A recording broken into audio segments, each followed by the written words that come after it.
Sherri Papini. This is a story of the mother who disappeared and then magically showed back up, claimed that two Hispanic women had abducted her, tortured her for days, even branded her. When she was found, she went back to her husband, rehabilitated, and they stayed together for several more years until the authorities finally put the pieces together and said, "We think you made it all up." And she did. And she went to prison. And now she's out. There's also a new documentary series out on Hulu called Perfect Wife from the perspective of her former husband, Kevin Papini. And it's very, very fascinating to see it from his view and everything that he went through. Shavaun Scott, psychotherapist and author, joining us. I know you had a chance to take a look at that. What were some of your takeaways on that shocking documentary? I was shocked by the degree of her self-inflicted injuries.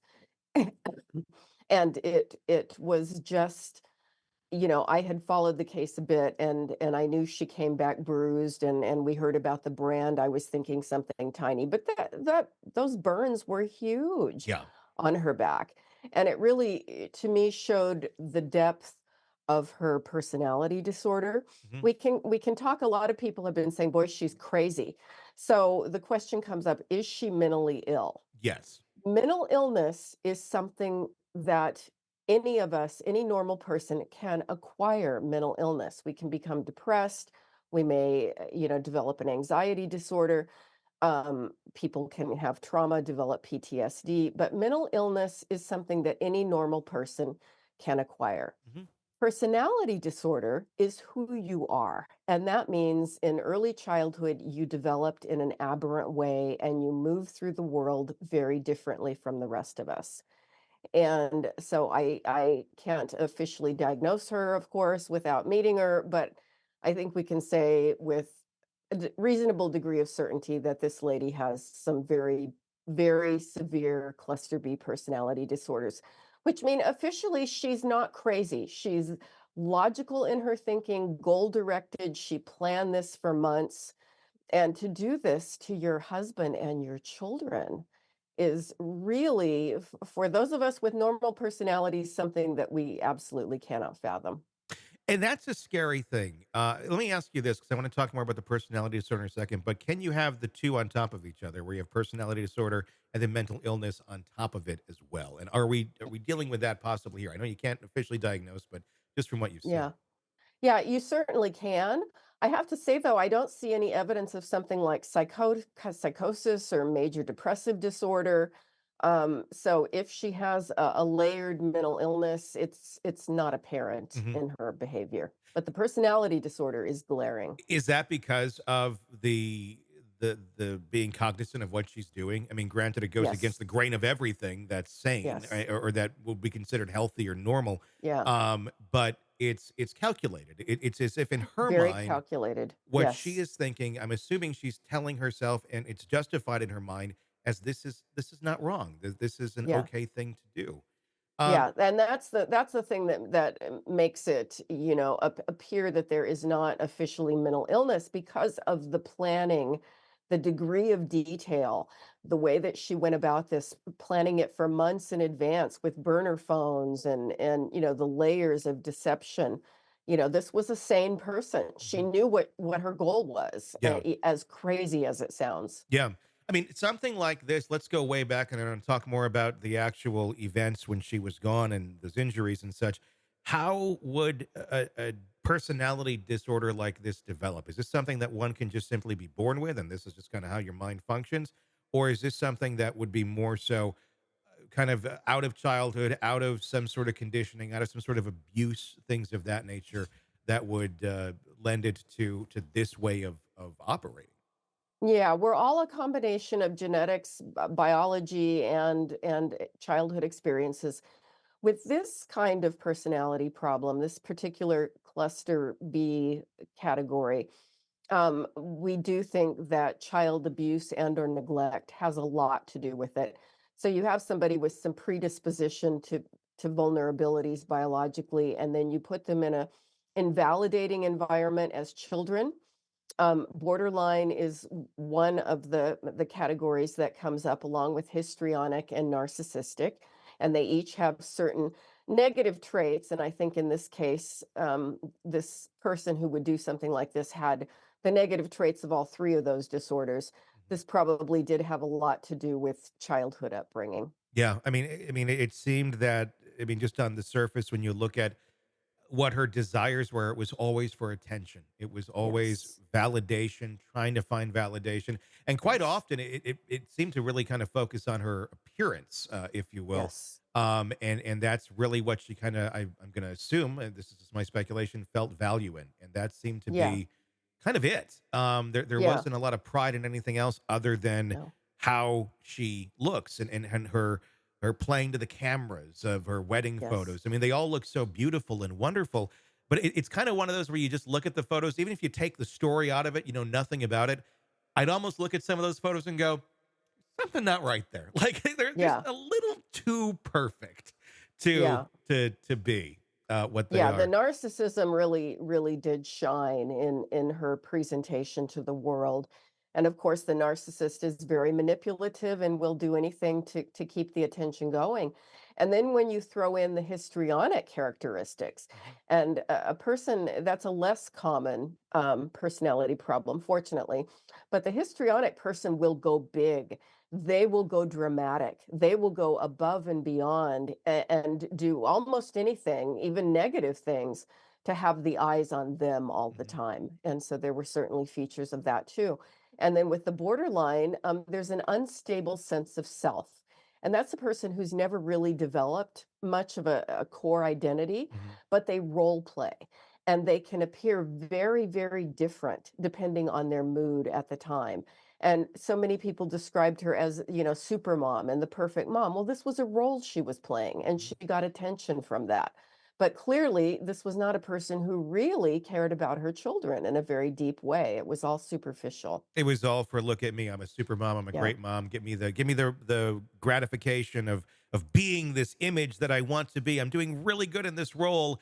And then, it's almost like the second that that gratification goes away, it's almost like it's not there for some of these folks. I'm Yeah. going to think it's like you have, it Yeah. needs to be that constant feeding of the beast.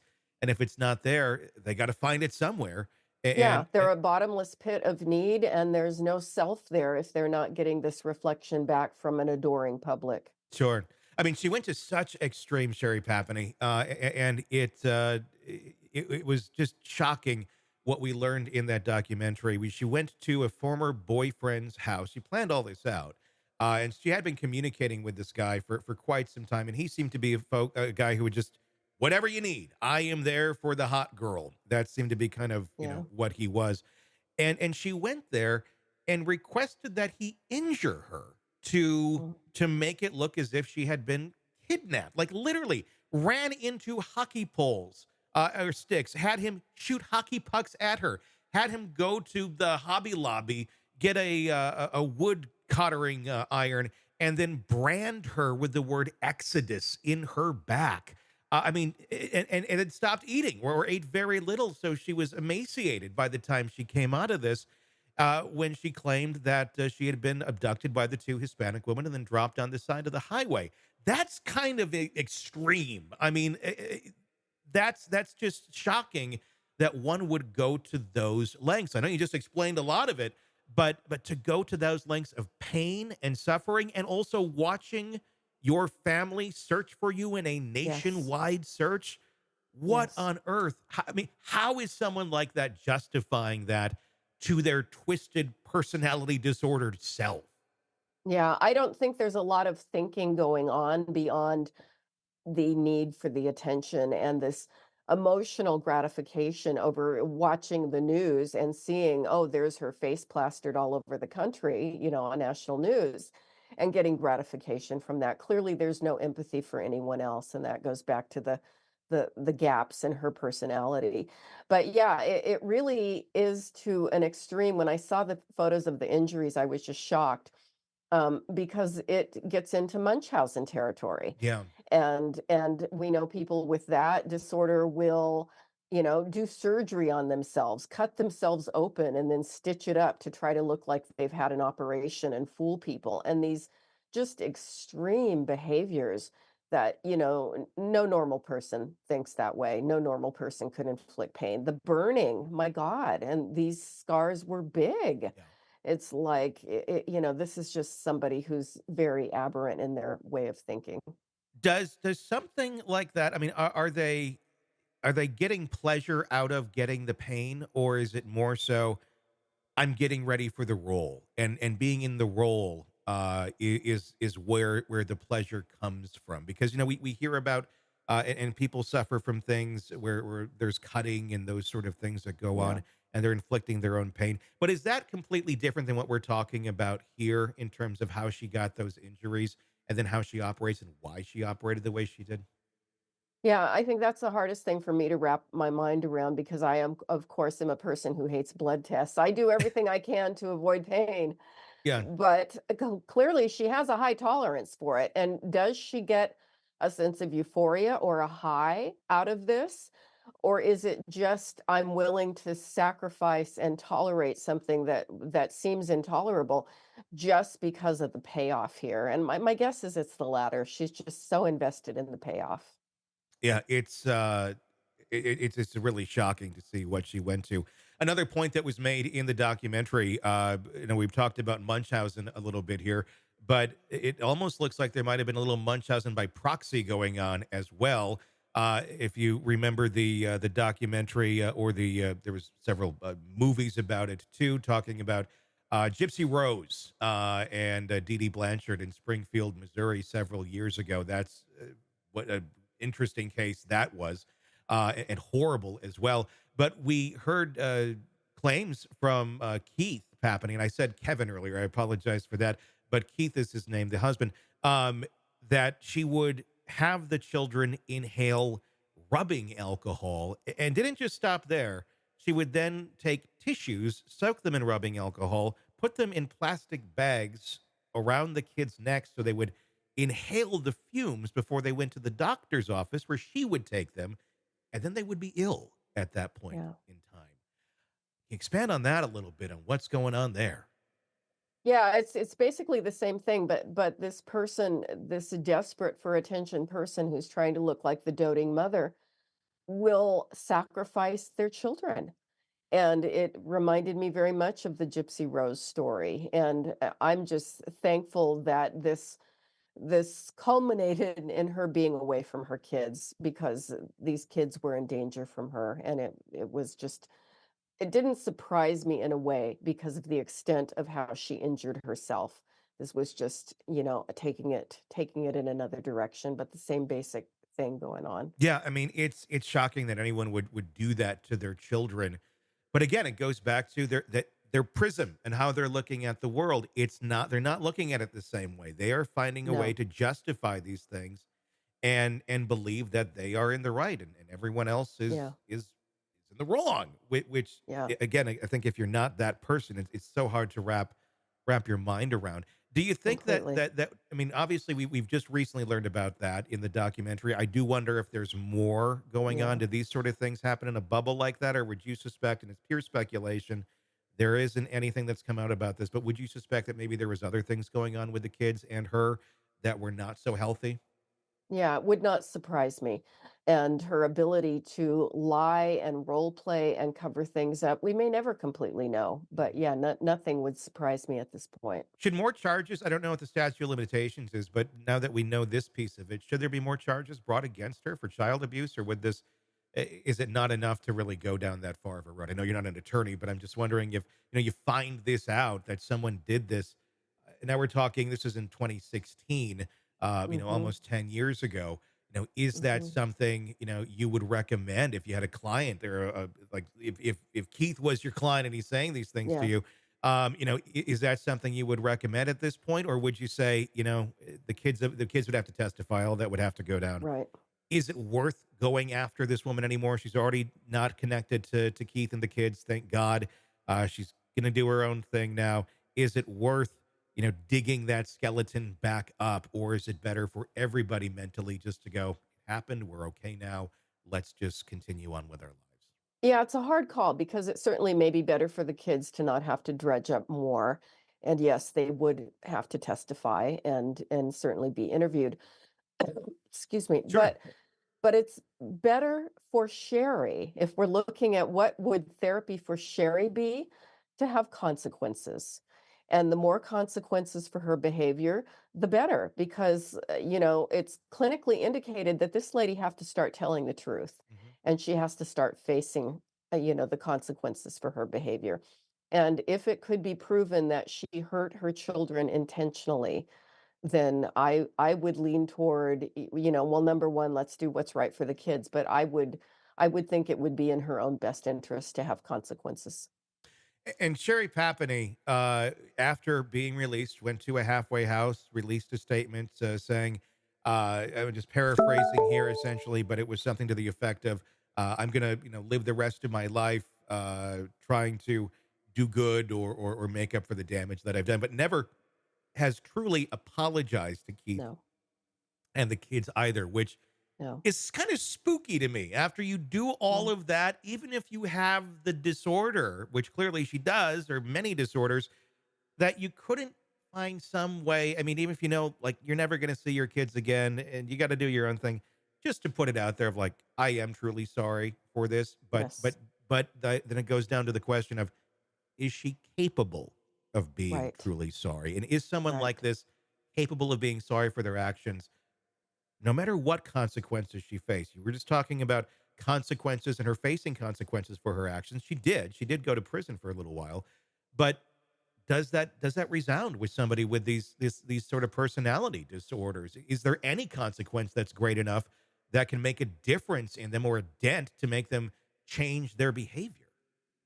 Yeah, it certainly is questionable at this point, and it's another shocking thing that once this has all been exposed, that she's not contrite, that she's not owning it.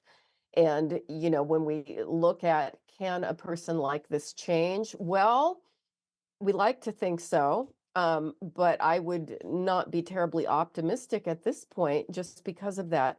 She's not showing remorse, and the amount of time she did in prison is something, but it wasn't for hurting her children, and that needs to be looked at and owned.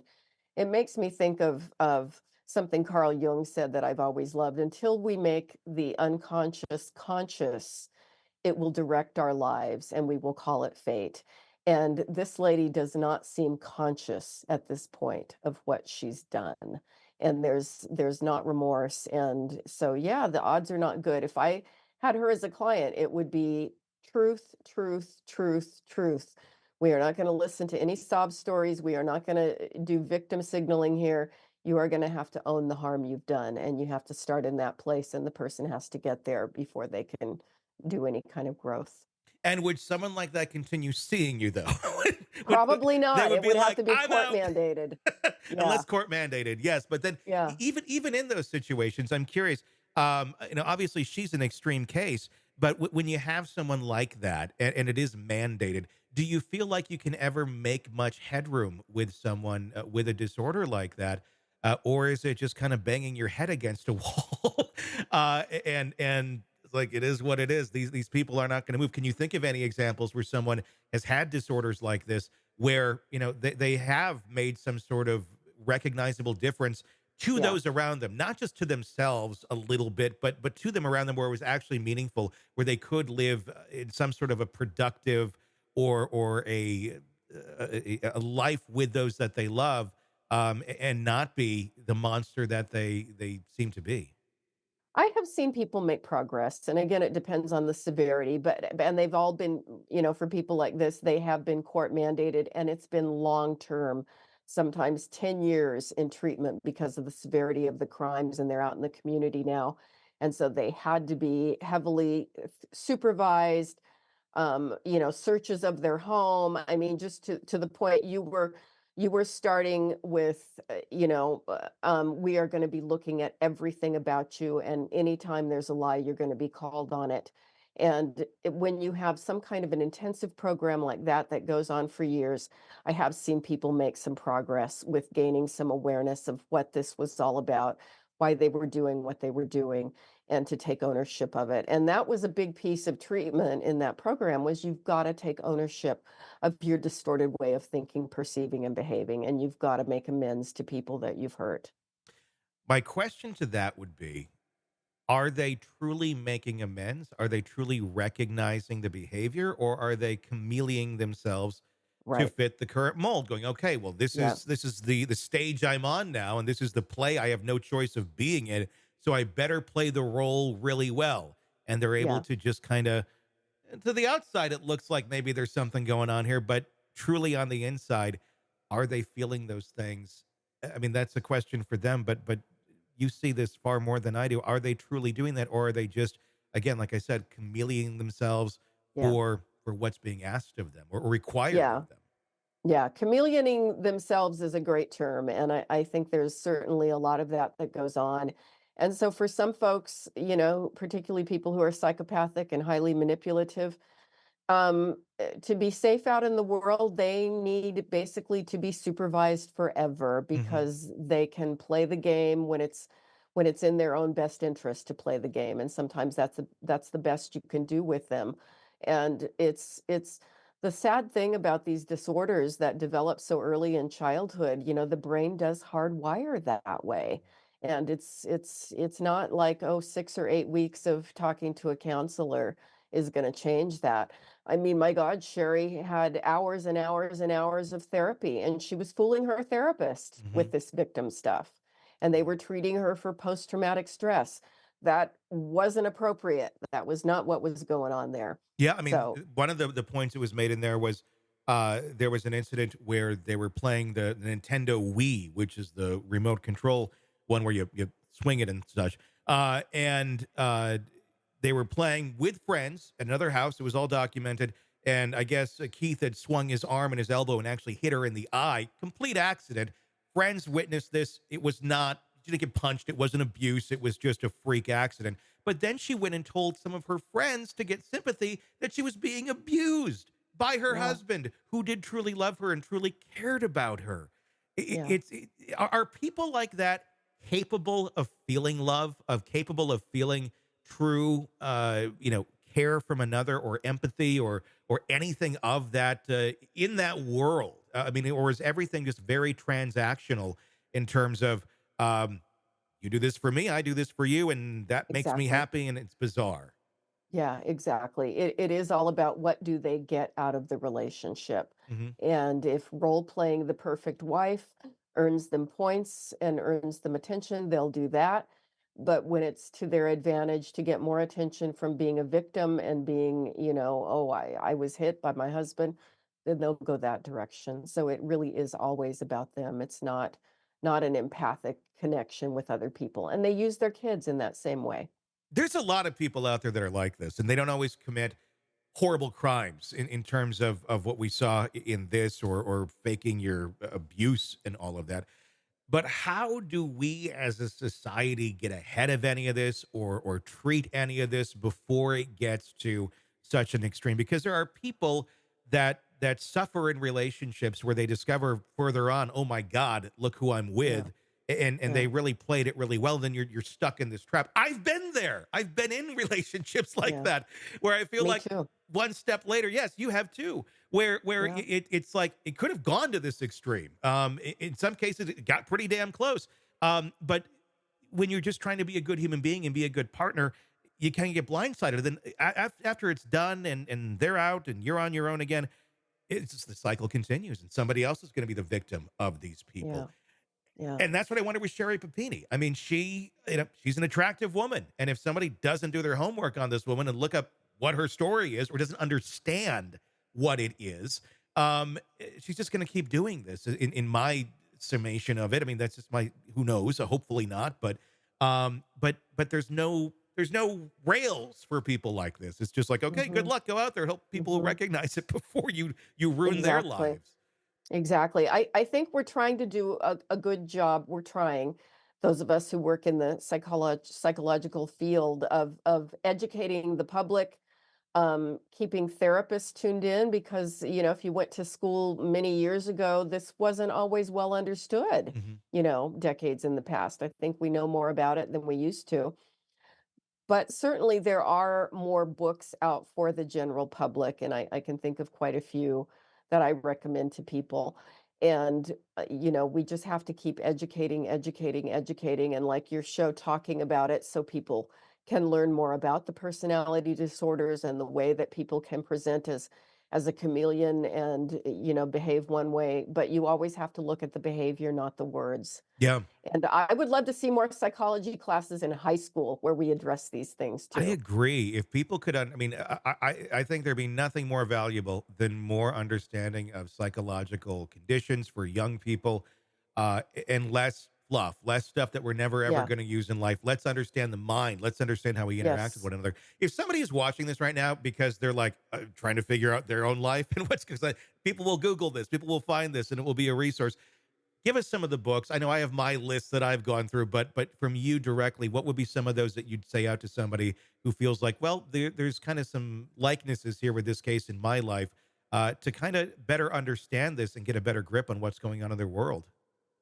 Yeah, one of my favorite authors right now is a lady named Sandra Brown, and I believe she has a website. You can just Google her, Sandra Brown Therapist. One of her books that I recommend to a lot of people. Now, the title is a bit misleading because it really goes into the cluster B personality disorders, but it's called Women Who Love Psychopaths. But it applies to men too. Yeah. But it's a very good book that she breaks down the narcissism, the histrionic, the psychopathic individual, and the way that very good-hearted people get manipulated. Mhm. And, folks like this tend to latch on to people who have a lot of empathy, who tend to see the best in people, people who are well-meaning, and they get taken advantage of. And I certainly see Keith Papini as a person like that. Yeah. So, it's unfortunate it says women who love psychopaths because it applies Everybody. to Yeah. everybody. But it's a very user-friendly book and very comprehensive. So That that's by Sandra Brown. that'd be a good one to check out. The documentary is on Hulu right now called Perfect Wife. Worth watching. If nothing else, just from a psychological standpoint to see what some people are capable of. It's quite scary, but Yeah. fascinating conversation. Yeah.